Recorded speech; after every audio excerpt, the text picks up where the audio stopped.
AI દ્વારા બનાવેલા fake audio મુદ્દે આમ આદમી પાર્ટીના યુવા નેતા બ્રિજરાજસિંહ સોલંકી અને ધાર્મિક માથુકિયાએ યોજી એક પ્રેસ કોન્ફરન્સ. તો આવો જોઈએ શું કહે છે બ્રિજરાજસિંહ સોલંકી. વાયરલ વિડીયોમાં મારો અવાજ નથી, આ એઆઈ થી બનાવેલો ઓડિયો છે. થર્ડ પાર્ટી એપ દ્વારા એક જ મિનિટમાં સ્પષ્ટ થઈ ગયું કે એ મારો અવાજ નથી. 24 કલાકમાં ફેક આઈડી વિડીયો ડિલીટ કરો, નહીંતર કાયદેસરની કાર્યવાહી હાઈકોર્ટ યા સુપ્રીમ કોર્ટ સુધી જઈશ. આવનાર દિવસોમાં ફેક ઓડિયો, વિડીયો, નકલી ચેટ, નકલી ફોટો બનાવીને મારા ચરિત્ર પર ઘા પહોંચાડવાનો પ્રયાસ કરવામાં આવ્યો છે. જંતર મંતર પર સરકારની પોલીસે 12 વર્ષની દીકરીઓના કપડા ફાડ્યા, બર્બરતાપૂર્વક માર મારી માથા ફોડ્યા, ફ્રેક્ચર થયા. યુવાનોના આંદોલનમાં સરકારે ઝૂકવું પડ્યું. ગુજરાતમાં 34 પેપરો લીક થયા, પણ આજ દિન સુધી કોઈ જેલમાં નથી. નીટ પેપર લીક આંદોલન બાદ ધર્મેન્દ્ર પ્રધાનનું રાજીનામું આવ્યું, એ બદલ તમામ યુવાનોને અભિનંદન. સૌપ્રથમ તો આજની આ પ્રેસ વાર્તામાં તમામ મારા પ્રેસ અને ઇલેક્ટ્રોનિક મીડિયાના મિત્રોનું આ તકે હું ખૂબ ખૂબ સ્વાગત કરું છું, આપનો ખૂબ ખૂબ આભાર વ્યક્ત કરું છું. આજની આ પ્રેસ વાર્તામાં મારી સાથે એસએપના પ્રમુખ ધાર્મિકભાઈ માથુકિયા અને હું ગુજરાત પ્રદેશ યુવા પ્રમુખ આમ આદમી પાર્ટી બ્રિજરાજ સોલંકી. વાત એ કરવાની છે કે જે રીતના આ દેશની અંદર નીટનો પેપર લીક થયો અને એના કારણે નિર્દોષ 22 કરતા પણ વધારે વિદ્યાર્થીઓએ આત્મહત્યા કરી, ત્યારબાદ કોકરોચ જનતા પાર્ટીના આંદોલન થકી ધર્મેન્દ્ર પ્રધાનનું ગઈકાલે જ રાજીનામું આવ્યું, ત્યારે હું દેશના તમામ યુવાનો, વિદ્યાર્થીઓ, તમામ લોકોએ જેમણે આ આંદોલનમાં સહભાગી બનીને આ આંદોલનને મજબૂત કરવાનું કામ કર્યું, એ તમામ લોકોને આ તકે હું ખૂબ ખૂબ અભિનંદન પાઠવું છું, આભાર વ્યક્ત કરું છું. संघर्षों के साए में इतिहास हमारा पलता है, जिस और जवानी चलती है उस और जमाना चलता है. આ જીત ભારત દેશની લોકતંત્રની જીત છે, આ જીત ભારત દેશના સંવિધાનની જીત છે અને આ જીત ભારત દેશના યુવાનોની, વિદ્યાર્થીઓની અને જેન ઝીની જીત છે. ત્યારે જે લોકોએ આ આંદોલનમાં સોશિયલ મીડિયાના માધ્યમથી કે ગ્રાઉન્ડ ઝીરો ઉપર આખા દેશની અંદર વિરોધ પ્રદર્શન નોંધાવ્યું, જે લોકોએ આ મહાયજ્ઞની અંદર પોતાની જાતની આહુતિ આપી, એ તમામ લોકોને આ તકે હું આમ આદમી પાર્ટી ગુજરાત પ્રદેશના યુવા પ્રમુખ તરીકે વંદન સાથે અભિનંદન પાઠવું છું, એમના ચરણોમાં નતમસ્તક વંદન કરું છું.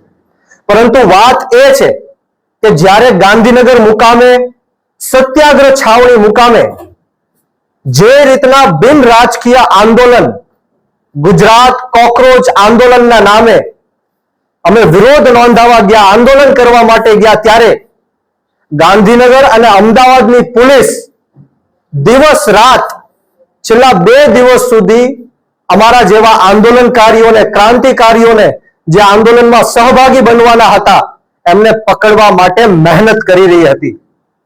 ભારતીય જનતા પાર્ટી ગુજરાત સરકારના ગૃહમંત્રી હર્ષ સંઘવીના ઈશારા ઉપર અમને ડિટેન કરવામાં આવ્યા અને જે રીતના ત્યારબાદ આપ સૌએ જોયો હશે કે મીડિયાના માધ્યમથી એઆઈ ઓડિયો, મારો અને ધાર્મિકભાઈ માથુકિયાનો જે રીતના ફેક એઆઈ ઓડિયો આ ભારતીય જનતા પાર્ટીની આઈટી ટીમે જે વાયરલ કર્યો છે, એ ઓડિયો સાંભળીને તમામ લોકોને ખ્યાલ આવી ગયો, નાના છોકરાઓને પણ ખ્યાલ આવી જાય કે અવાજ મારો નથી, આ બનાવટી ઓડિયો છે. અમે એક જ મિનિટની અંદર જે થર્ડ પાર્ટી એપ્લિકેશન, જે એઆઈ વિડીયો હોય, એઆઈ ઓડિયો હોય કે એઆઈ ફોટોગ્રાફ હોય, એને સ્પષ્ટ કરતું એક એપ્લિકેશન છે, એ એપ્લિકેશનના માધ્યમથી એક જ મિનિટની અંદર અમે આ સ્પષ્ટ કરી નાખ્યું, અમે આ જનતા વચ્ચે મૂકી દીધું કે આ અમારો અવાજ નથી, આ એઆઈ થી બનાવેલો ઓડિયો છે.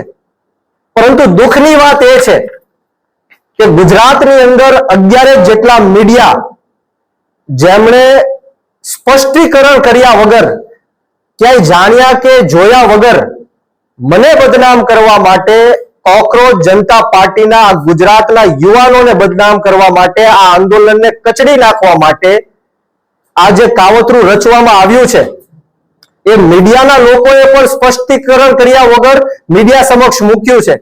એ મીડિયા કર્મીઓને મારી નમ્ર અપીલ છે, વિનંતી છે, એક રિક્વેસ્ટ છે કે તમે તાત્કાલિક ધોરણે અમને જાણ કરો કે આ ઓડિયો તમારી પાસે ક્યાંથી આવ્યો, તમને કોણે આ ઓડિયો મોકલ્યો? શું હર્ષ સંઘવી આ ઓડિયો તમને મોકલ્યો? બીજેપીના આઈટી સેલે તમને આ ઓડિયો મોકલ્યો? અમારે જાણવું છે કે તમારી પાસેથી આ ઓડિયો ક્યાંથી આવ્યો. અને તમામ લોકો, જેટલા પણ મીડિયાએ આ ફેક એઆઈ ઓડિયો પોતાના ન્યૂઝ ચેનલના માધ્યમથી ચલાવ્યો છે, એમને મારી રિક્વેસ્ટ છે કે તાત્કાલિક ધોરણે આ જે ખોટી ખબર છે, આ જે ફેક એઆઈ ઓડિયો છે, એને પાછો ખેંચી લેવામાં આવે અને ડિલીટ કરી નાખવામાં આવે. બીજી બાજુ અમને જણાવવામાં આવે કે આ ઓડિયો તમને કોણે મોકલ્યો છે, નહીતર આવનારી 24 કલાકમાં હું લીગલ એક્શન પણ લેવાનો છું. હાઈકોર્ટ અને સુપ્રીમ કોર્ટ સુધી જવું પડે તો પણ અમારી જવાની તૈયારી છે.